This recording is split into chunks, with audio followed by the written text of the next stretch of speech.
လောကအလဲအသက်ရှင်နေသူတွေဥတန်တော်နေ့စဉ်နဲ့အများတယောက်နဲ့တယောက်ပြောချဆိုကြရပါတယ်တခါတရံပြောသူကပြောပြီးရင်ပြီးတော့ဖြစ်သွားပေမယ်ခံရတဲ့သူဖက်ကစိတ်မသက်မသာဖြစ်ကြရပါတယ်တခါတရံကိုကဒီတိုင်းအေးအေးဆေးဆေးနေပေမယ်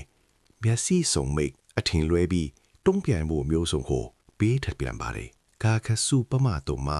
ဖျားရှင်ဟောပြတော်မူတာကတော့လူတချို့ကစကားပြောတဲ့အခါ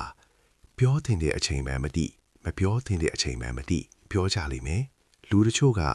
မှန်နာရောမမှန်နာရောပြောကြလိမ့်မယ်လူတချို့ကလူများနားဝင်မချိုအောင်ခက်ချမ်းချမ်းတချို့ကြတော့လေတင်းတင်းမွေ့မွေ့ပြောကြဆိုကြလိမ့်မယ်တချို့ကအကျိုးအသင်းအကြောင်းသင်ပြောကြတယ်လို့တချို့ကကျိုးချောင်းမိတ်ပြောကြလိမ့်မယ်လူတချို့ကမေတ္တာစိတ်နဲ့ပြောပြီးမယ်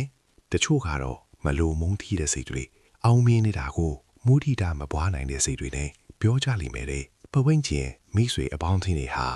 ဒီ၅မျိုးတွေကတခုခုနဲ့စကားပြောလာတဲ့အခါကိုယ့်ဘက်ကသူတို့ကောင်းလာပြောလို့ချူချူသားသားပြောလို့လေစိတ်ကတမျိုးမဖြစ်ပါနဲ့ကိုမလိုဓမ္မမုံတီးပြောဆိုအတင်းတုံနေလို့လေစိတ်ကိုဘာမှမဖြစ်စေပါနဲ့သူတို့ဘာပြောကိုယ့်ဘက်ကအစင်းအတဲမရှိတဲ့စကားကိုလည်းမပြောမိစေနဲ့သူတို့အမားကိုအမားမဖြစ်စေနဲ့ပြောချင်းတယ်လို့သာပြောကြပါတော့ကိုကတော့မေတ္တာမပြတ်နေတတ်ရမယ်အဲ့ဒီပြောတဲ့သူတွေကိုမေတ္တာပို့ပေးပါရန်လိုမှုမုံတီးမှုမကျေနပ်မှုမနာလိုမှုကင်းတဲ့မေတ္တာစိတ်တွေကိုတတဝအားလုံးပေါ်မှာဖြစ်နေစေရမယ်နဲ့ဒါကတော့ဖျားရှင်လမ်းညွှန်ပြတဲ့တရားတော်ပါ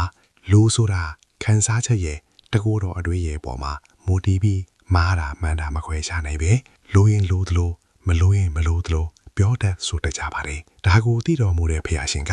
သူတို့ဘာတွေပြောဘလို့တွေအထင်လွဲတိမ်ဘက်ကစားပြီးမကြေမနဲ့မဖြစ်လိုက်ပါနဲ့လို့ဟောတော်မူတာပါအပေါ်ယံဟန်ကြီးပြောတာနဲ့လောက်တာတခြားစီဖြစ်တတ်တဲ့လောကတချို့ကအုံပုံတချို့ကပွင့်ပွင့်လင်းလင်းအတွေးညစ်ပတ်အပြင်းညစ်ပတ်ဖြစ်နေတဲ့လောကမှာတင်တို့ဘက်ကစားပြီးဒေါတာအာဃတာမထူပါစီနေလို့လေမိန်တော်မူလိုတာဒီပါတယ်ခုပေါ်ကိုမကြေနဲ့သူအထင်မြင်လွဲသူတဘောတာကွဲလွဲသူတွေကိုဘဟုပြူပြီးမေတ္တာစိတ်ကလေးများပူလွှတ်ပေးနိုင်ရင်ကိုဟာလောကမှာနေပြောသူဖြစ်နေပါကောင်းခင်ပေါ်ကိုမော်ပြီးတန်ထွေထွေးသူဟာသူ့ပေါ်ကိုပြန်ပြီးတန်ထွေးတွေပြန်ယူရသလိုပါမကြေနဲ့မှုဖြစ်ချိန်ပါရောမကြေနဲ့တဲ့တော့ကြောင့်စောင်းကမြောင်းကပြုတ်မှုပြောဆိုချိန်ပါရောအခုတို့တွေတပုံးတပြင်းဖြစ်ရသလိုကိုတူတိုင်းလဲစိတ်ဆင်းရဲကိုဆင်းရဲဖြစ်ရမှာတည်ကြလာပါတယ်သူတို့ပေးတဲ့တော့တာမကြေနဲ့ချက်တွေကိုကမခံယူရင်ဘာမှမဖြစ်ပါဘူးခံယူမိလို့ဒါကိုစိတ်ကမကြေနဲ့ပြန်ဖြစ်မိတာပါဘုရားရှင်ကိုယ်တော်မှာဒိဋ္ဌိတွေကဘုရားရှင်ကတရားဟောတဲ့အခါမြင်သာလိုက်ပြီးဟောတယ်သူ့တပည့်တွေကိုတော့အများကြီးဟောပြီး